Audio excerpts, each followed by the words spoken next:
The protection of the world's forests earlier today.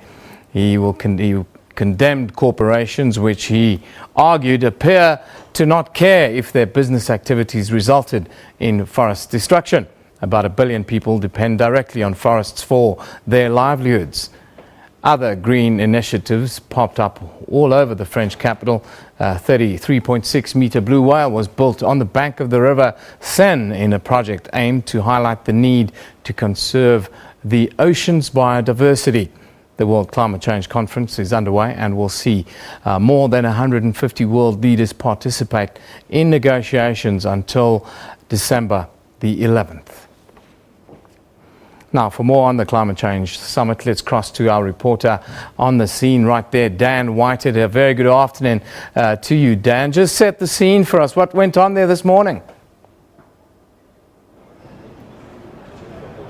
Well, the meetings are well and truly underway, real negotiations now. Of course, the first day yesterday was the pomp and ceremony, and we had seen more than 150 leaders gather and give their opening speeches, including the South African president, alongside President Barack Obama of the US, Xi Jinping of China, and Vladimir Putin, of course, of Russia. The leaders have now left, although President Obama is holding meetings off-site from COP21 today in Paris. But we have heard from Prince Charles today, who has been speaking about deforestation. He has said that there is simply no plan B and that forest deforestation must stop. He's fighting for the around 1 billion people whose livelihoods depend on the forests of the world. And the message from those meetings this morning is that the forests around the world can mitigate around 1/3 of the CO2 emissions which the leaders are trying to lower here at COP21, so really pushing home the importance of those. There's also been a really key Pan-African summit so far this morning. The UN Secretary General Ban Ki-moon has said how Africa will play an enormous stake, in his words, in the success of COP21. So some real key African meetings already underway. Many countries from the continent here hoping to secure those agreements, with 190 countries being represented throughout the summit until next Friday. Now, Dan, just before I let you go, I know it's early days yet at the summit. We're just into day 2. Prince Charles is shifting the focus onto the world's forests, talking about corporations having to be accountable. Accountability will be one of the key issues or the key stumbling blocks over the next 2 weeks. How do you hold nations and corporations accountable in this space? Well, that is the big question. Just who will enforce whatever agreements are reached here? Will the United Nations have a task force and be arresting those in countries who are not sticking to the commitments they're making? I think we have to realise that the challenges and the commitments which are being talked about here are generation long, in terms of China saying that their emissions will peak by 2030, this isn't something which is going to change in the coming 1 or 2 years, although the action must start immediately, and that is the message here. But I think people will be looking for clarity about not only ensuring that whatever is agreed here is legally binding, but just who will enforce that and what the repercussions will be for those countries, whether they are developed or developing, if they do not stick to the plans which are hopefully agreed here by the end of the summit. A legal framework, do you think that will be a discussion that at some point this accountability and a legal framework, will that even be on the table at all over the 2-week period?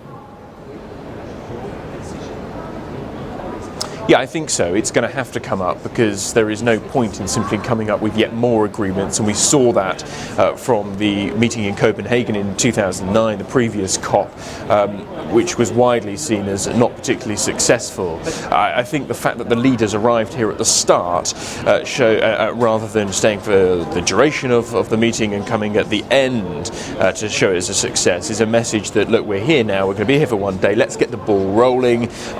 As the US President Barack Obama said yesterday, let's get to work. And I think that is a consensus among all of the leaders here, that they have been, they have gone, and they have now left some 40,000 of their delegates working hard here over 2 weeks. And the meetings really are running from early morning into the evening to ensure that at the end there is some solid agreements. But the issue of accountability will no doubt have to be incorporated, and the President, Jacob Zuma, told me last night that whatever is agreed here will only be a success if the agreements are legally binding.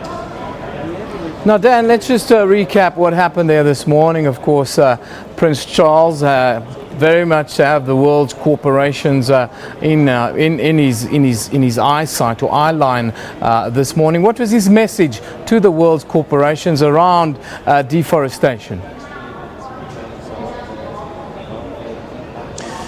Well, there is the message that the private sector has to do more, and we've heard that not only from Prince Charles's meeting. There's been a big summit on coal and the industries there. A lot of people comparing it to the smoking consortiums before sort of the negativity surrounding smoking came in, and that actually those big corporate conglomerates must really take the initiative in changing the image of deforestation and ensuring that the action starts essentially with them. But the message from Prince Charles was very much to push home just how serious of a situation and an opportunity the forests of the world can be in terms, as I mentioned, about mitigating the CO2 levels. A third of the reduction required could be done if we maintain the forests which are in the world currently, and that is a message which was clear.